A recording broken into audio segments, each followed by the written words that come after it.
Ang kwentong ito ay hango sa totoong buhay. Karanasan ito ni Pirdo. Taong 1970, Asturias, Cebu.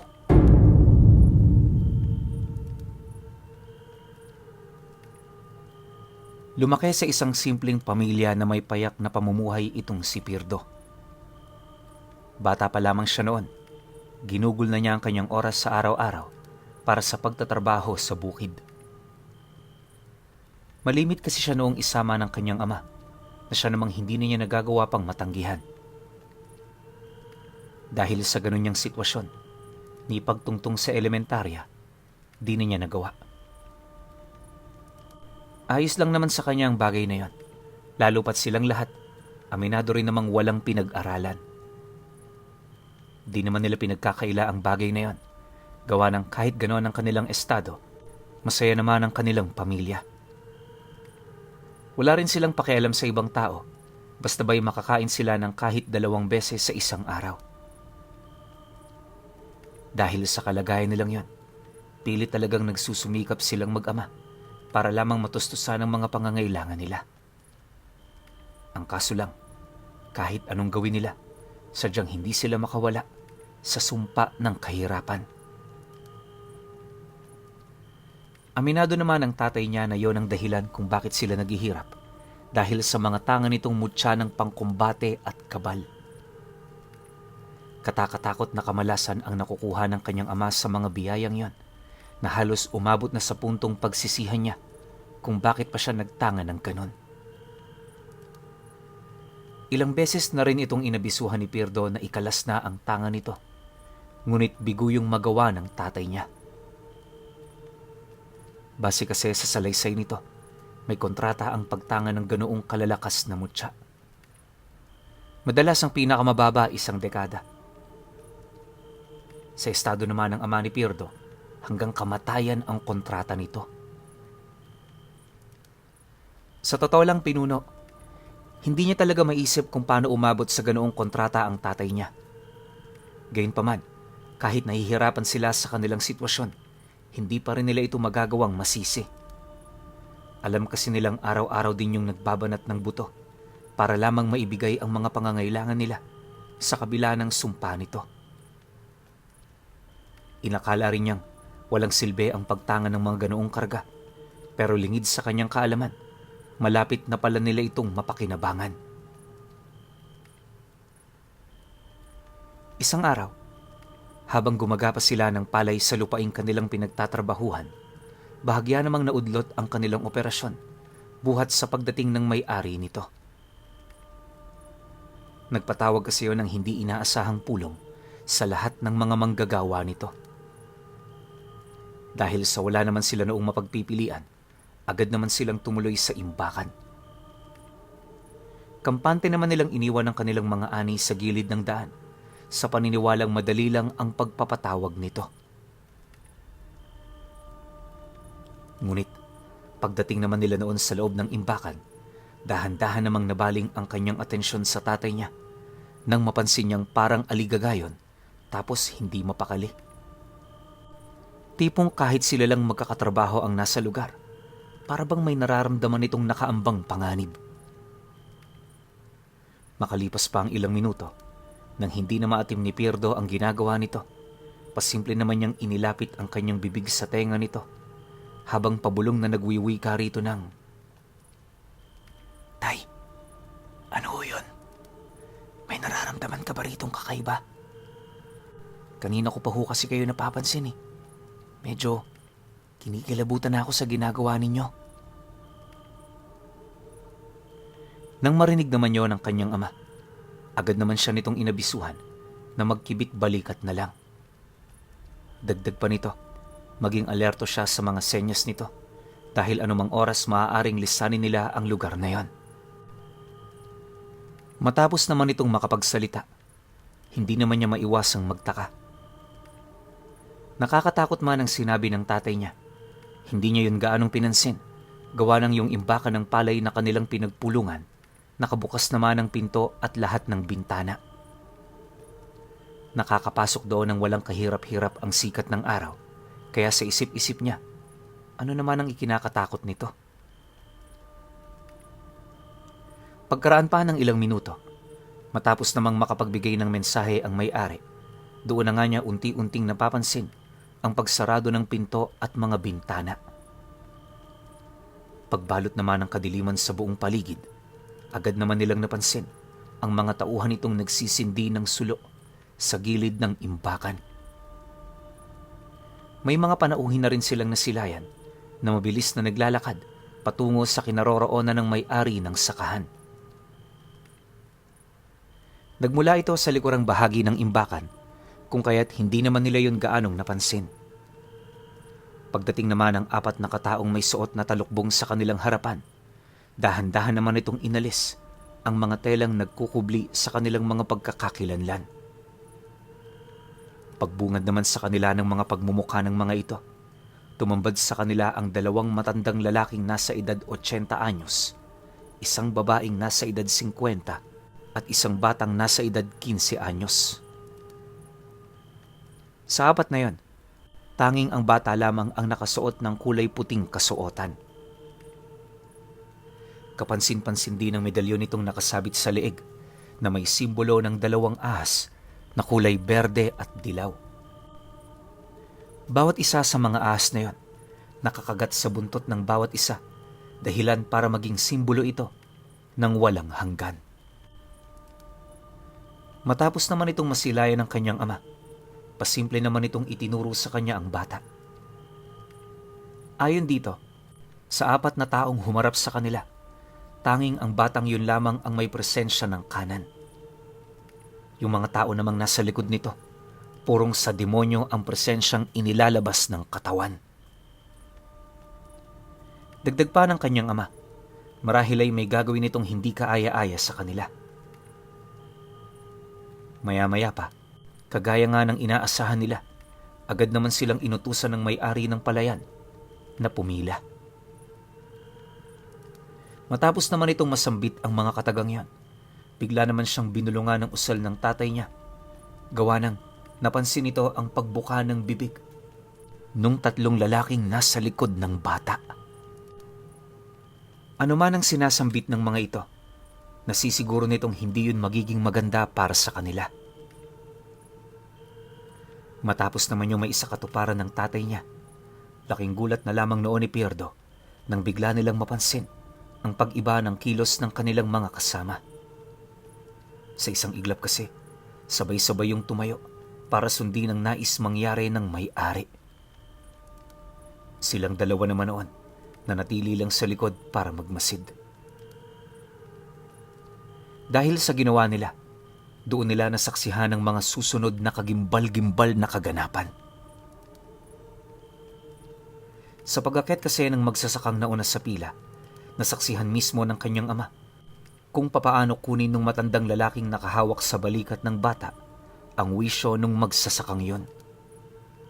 Hindi espiritu ang kinuha nito, bagkus ay ang ulirat mismo nung kalunos-lunos nilang kakilala. Pagsilay naman ng kanyang ama sa pangyayari, napansin naman itong parang kasangkapan lang ng mga nilalang, yung batang nagtatanga ng medalyon. Wala itong ideya kung ano ang ginagampan ng tungkulin ng bata, subalit nagpa siya yung itakas ito sa mga nilalang. Walang sabi-sabi, agad namang kumaripas ng takbo ang tatay niya, papalapit sa kinaroroonan ng mga matatanda. Paglapit naman ito dito, agad naman niya yung pinagtatadyakan, kasabay ng pag-utos nito kay Pierdo na tumakbo papalabas ng imbakan. Dahil sa pangyayaring yon, dali-dali naman silang pinapigilan ng may-ari sa mga tauhan nito, ngunit hindi rin yun umubra, buhat sa lakas na tangan ng tatay niya. Kahit malalaki rito ang mga bantay, walang kahirap-hirap yung pinagsasasapak ng kanyang ama. Isipin ninyo, isang sapak lang, tulog agad ang tauhan nitong may matipunong katawan. Dahil sa ginawa nito, madali naman silang nakalayo sa lugar na yon. Paglabas naman nila ng bodega, agad naman itong isinarado ang pinto upang mabigyan sila ng sapat na panahon para roon ay makalayo. Kalahating oras pa ang dumaan. Matagumpay naman nilang narating ang kanilang tahanan. Pagpasok naman nila sa loob nito, agad namang tinalian ng tatay niya ang bata upang masigurong hindi yon makakatakas. Matapos nun, pinaupo nila yon sa isang bangko para kausapin. Habang tinatanong naman yon ng kanyang ama, hindi naman maipagkakaila ni Frido ang takot sa mga mata ng nanay niya. Takang-taka kasi ito noong mga oras na yon kung bakit nagmamadali silang pumasok. Ang mas ikinakabahala pa nito ay yung ginawang pagsarado ng tatay niya sa lahat ng bintana ng bahay nila. Dahil sa natao namang marami silang kapitbahay, minuto lang ang naging pagitan nang magsikumpulan yon sa harap ng kanilang tahanan. Bawat isa sa mga ito, panayang pag-uusap ukol sa kanilang mga nasilayan. Maya't maya na rin ang pagkatok ng mga ito sa pinto, dahilan para mapatanong na si Pirdo sa kanyang ama kung bubuksan niya ba ito o patuloy pa rin nila itong ipagsasawalang bahala. Nang marinig naman yon ng kanilang padre de pamilya, mariin naman siya nitong inabisuhan na huwag nang tangkaing kausapin ng mga taong yon. Mariin din itong inilahad lahat ng mga nasa labas nakatakda ng mamatay, kaya wala na silang panahon para magpaliwanag. Nakakapanlumo man yung marinig, minabuti naman niyang sumunod sa abiso nito. Alam din kasi noon ni Pirdo na ang tanging inuuna lamang noon ng kanyang ama ay ang kaligtasan ng kanilang pamilya. Hindi naglaon, laking gulat na lamang niya nang biglang tumahimik ang mga ito. Dala naman ang kanyang kuryosidad, agad naman niyang sinipat ang labas ng bahay nila, kung saan doon na nga niya nakita ang dalawang matandang lalaking nakatayo sa harapan ng mga taong para nang naging mga estatwa. Humihinga pa naman ang mga ito, pero hindi na yun gumagalaw. Yung iba nakabuka pa ang bunganga, tapos nakataas pa ang mga kamay.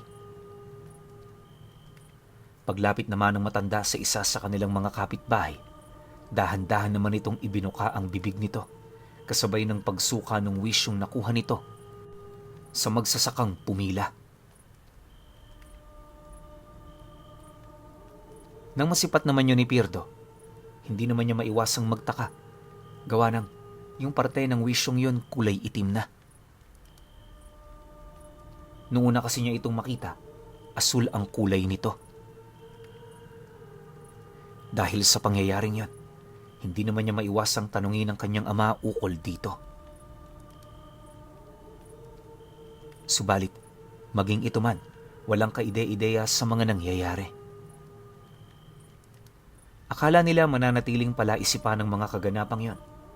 Pero maya-maya pa, doon na nagsalita ang batang kanilang iniligtas. Ayon dito, yung nakita nilang wisyo ng taong inilipat nito ay maaaring isa ng bertud ng lahi ng aswang na kanilang pinapalaganap sa lupain ng Leyte. Nahahanay ang mga ito sa sinaunang lahi kung saan ang pangunahin nilang pinagkukunan ng kapangyarihan ay ang likas na bait at karanasan ng tao. Wisyo ang sumisimbolo rito, kaya yun naman ang kinukuha ng mga nilalang na yon.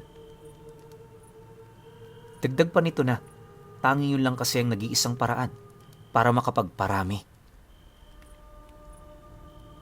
Wala kasi sa lahing yon ang salinlahi, kaya kung hindi sila kukuha ng wisyo sa mga pangkaraniwang tao, doon na magtatapos ang kanilang angkan.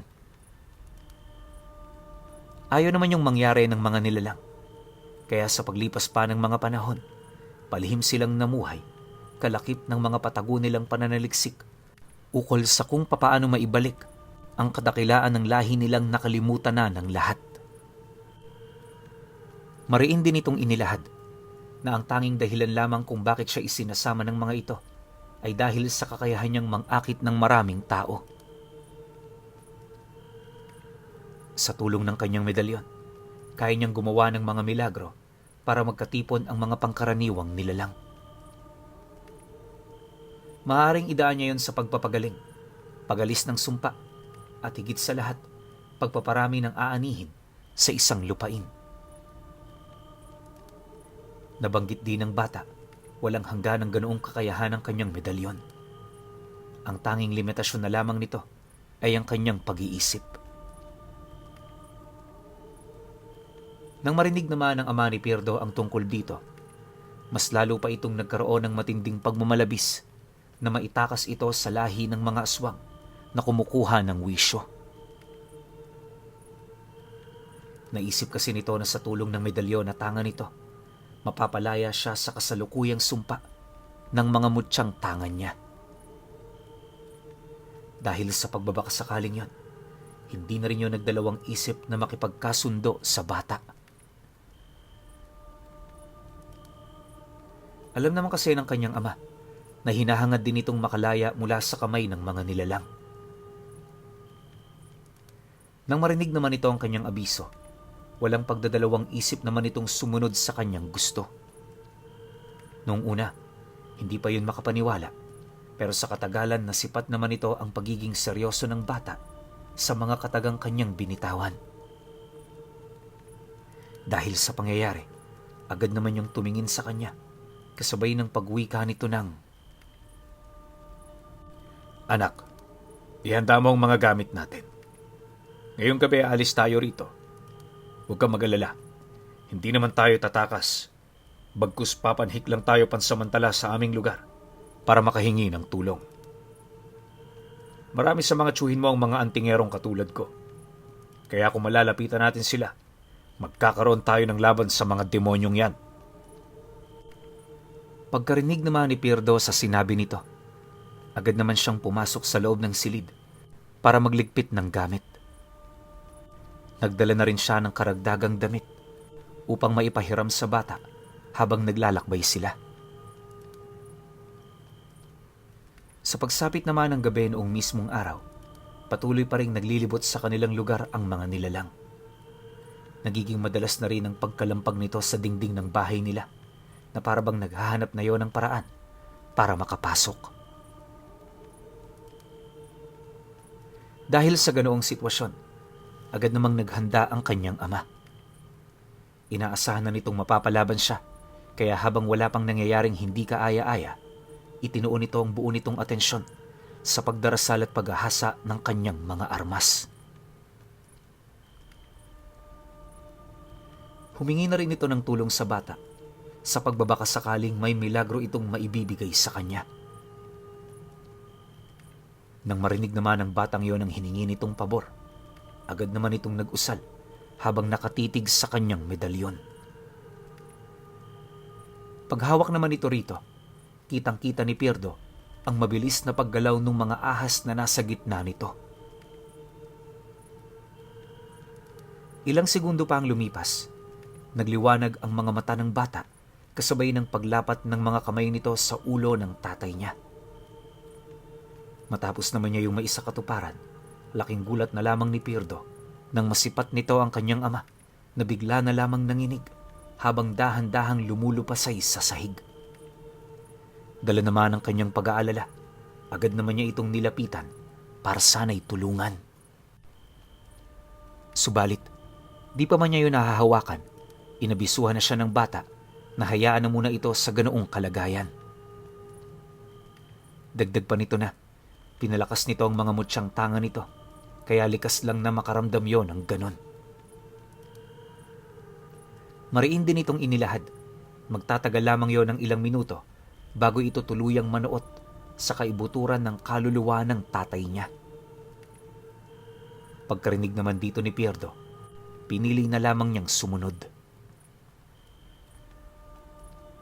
Pagkaraan pa ng ilang minuto, kagaya ng sinabi nito, unti-unti na yung bumalik sa normal. Hindi naglaon, nakatayo na rin yon, kasabay ng taus-puso nitong pagpapasalamat sa tulong na ibinigay ng bata. Matapos naman itong makapagsalita, agad naman itong kinuha ang pinatalas nitong panggapas habang maiging pinakikiramdaman ng buong paligid. Pagsilay naman ito sa siwang na nasa gilid ng kanilang pinto, napansin naman itong hindi naman gaanong marami ang bilang ng kanilang mga kalaban. Dahil sa pangyayari, walang pagdadalawang isip naman itong binuksan ng pintuan upang kaharapin ng mga nilalang. Nang masipat naman ni Pierdo ang ginawa ng tatay niya, hindi na rin siya nag-alangan pang isarado ito. Matapos niya yung gawin, dali-dali naman siyang sumilip kung saan doon niya nasilayan ang tatay niyang nakatayo, kaharap ang mga nilalang na may kakaibang anyo. Ayon sa kanya, napakalayo ng mga ito sa wangis ng aswang na naririnig niya sa kwento. Bukod kasi sa parang kalansay na yon kung titingnan, pansin na pansin din niya ang mga pakpak nitong nakatiklop na gawa sa pinagtagpi-tagping buto ng tao at hayop. May mga paa rin yung parang sa kambing, tapos may mahaba yung balahibo sa katawan na animoy nagsisilbi nilang kasuotan. Taliwas din sa mga ordinaryong aswang, hindi sigbi ng alaga ng mga nilalang na yon. Ayon kay Pierdo, isang ibon na walang pakpak na nababalot sa itim na mahahabang balahibo ang palaging nakasunod sa mga ito. Kasing laki din yun ng aso, tapos ang tuka nito may 2 dulo na triple ang talim kung ikukumpara sa mga punyal na hinasa ng ilang araw.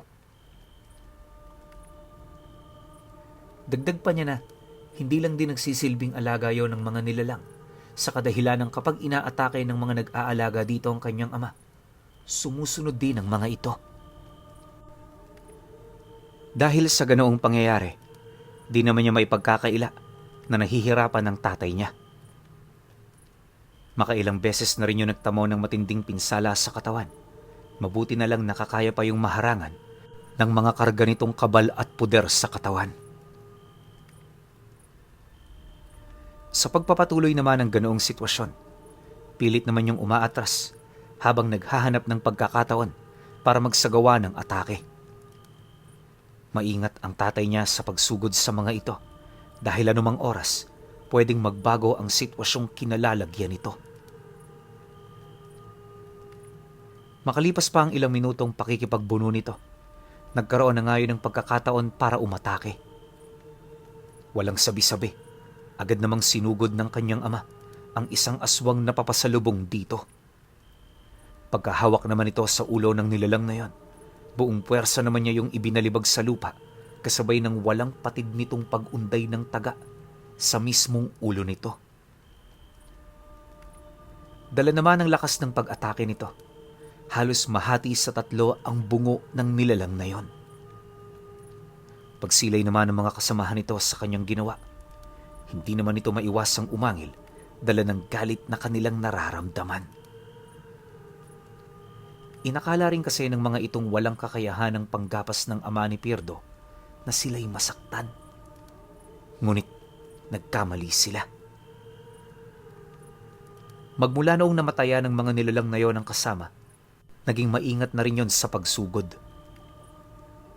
Ang tatay naman niya, nanatiling alerto habang pinagmamasdan ng buong paligid. Pagpatak naman ng 11:00 ng gabi, nang mapansin naman ng tatay niya na wala nang nagbabantay sa likurang bahagi ng bahay nila, doon na yon nagbigay ng hudyat sa kanya. Pagsilay naman niya rito, agad naman silang tumungo sa likurang bahagi ng kanilang tahanan, dala-dala ang kanilang mga gamit. Tahimik at mabilis ang naging pagkilos nila upang masigurong hindi na sila nito masusundan.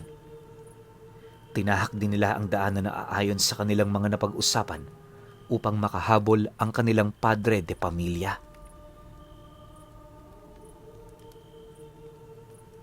Sa loob ng ilang oras na pagtahak ng daan, naging maayos naman ang lahat.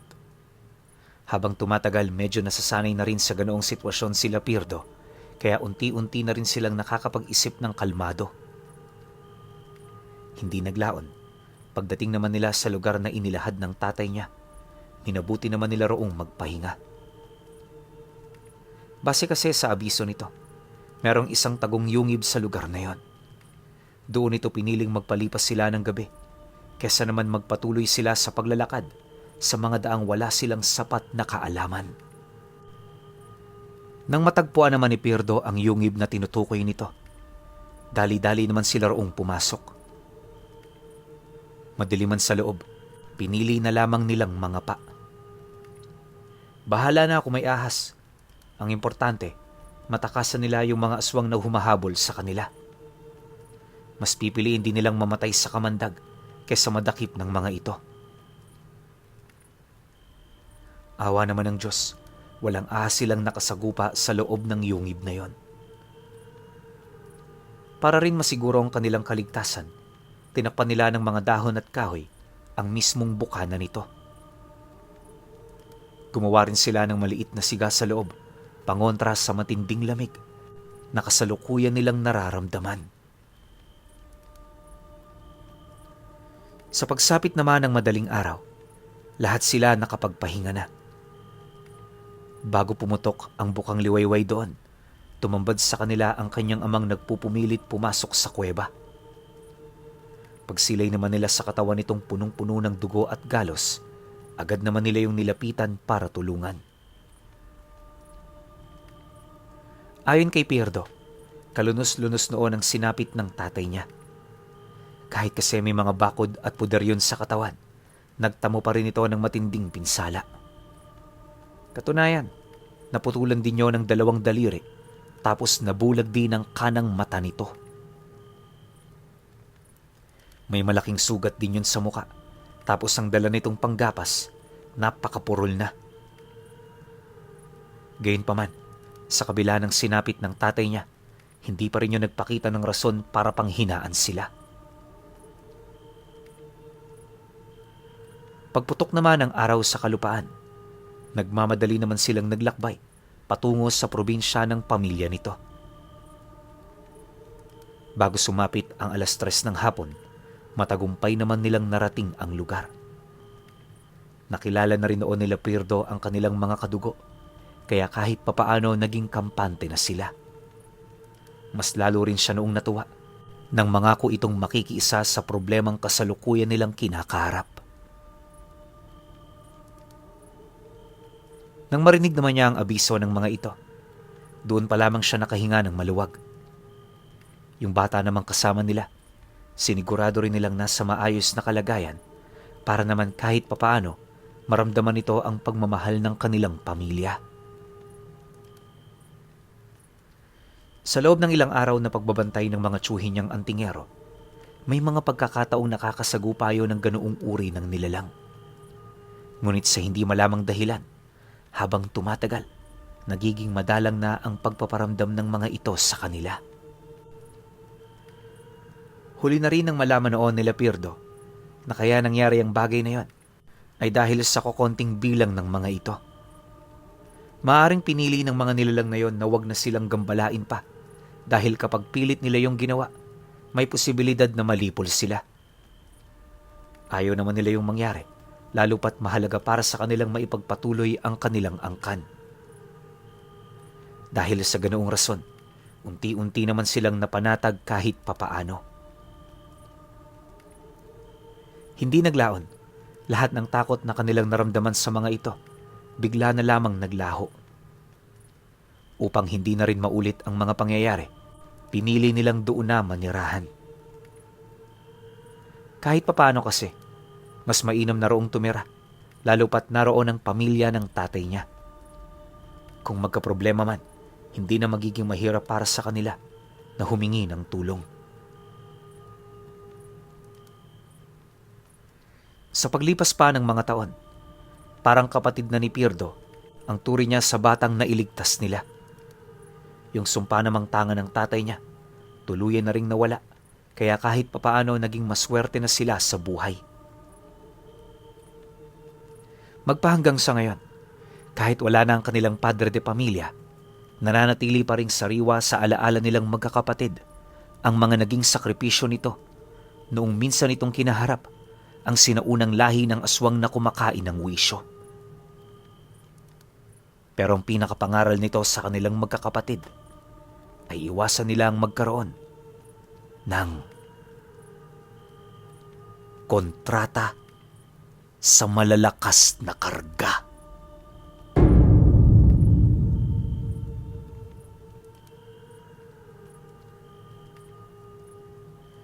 Okay. Opinyon ko sa kwento. Alam nyo, totoo ang sinabi dito ng tatay ni Pirdo. Na iwasan nating magtangan ng mga malalakas na karga. Lalo na kung pipiliin nating magtayo ng sarili nating pamilya. Kasi kahit anong pagsusumikap nyo dyan, kahit anong swerte ninyo sa buhay, kahit magdagdag kayo ng mga mutya na pampaswerte sa buhay, kung may mga tinatangan kayong sobrang lalakas, lalo na yung mga orasyon, tsaka medalyon, tapos nakikipagkombate pa kayo, tawag dito, nakikipaglaban kayo sa mga nasa kaliwa, tumutulong kayo sa mga tao, talagang sobrang mahihirapan kayong umangat sa buhay. Marami akong kakilalang ganito, sobrang dami, na talaga namang sobrang lakas din naman kapag nakikipagdigmaan sila. Talagang palag-palag, kahit sino kaya nilang parusahan, kahit sino kaya nilang palayasin. Kaso ang pinakapangit doon, yung buhay nila steady lang. Hindi naman sobrang hirap, nasa gitna lang sila. 3 beses nakakakain sa isang araw, nakakabisyo kasi nga, karamihan sa mga ganitong tao manginginom eh. Nakakainom sila, nakakapagsigarilyo, dire-diretso lang na ganun. Pero yung sabihin mo talagang sobrang aangat sa buhay, yung yayaman, yung kayang manlibre ng isang buong angkan, wala. Sobrang hirap nun. Parang, siguro may mga pili na sobrang lalakas na gamit tapos umangat sa buhay. Siguro pili lang no? Pero ako sa lahat ng nakasama ko, naka-encounter ko, sobra talaga silang naghihirap. Bakit sila sobrang naghihirap? Once na nagkaroon sila ng pamilya. Pero nung mga panahon na binata pa lang sila, solo lang nila lahat, hindi sila naghihirap. Steady lang yung buhay nila. Ito base lang to sa aking personal na karanasan. Pero syempre, iba-iba tayo. Iba-iba rin tayo ng taong nakasalamuha. So meron tayong iba-ibang kwento. Pero syempre, kayo pa rin. Kung may opinion kayo sa kwentong ito, comment nyo lang sa baba. Yun lang. Hanggang sa susunod na kwento. Salamat.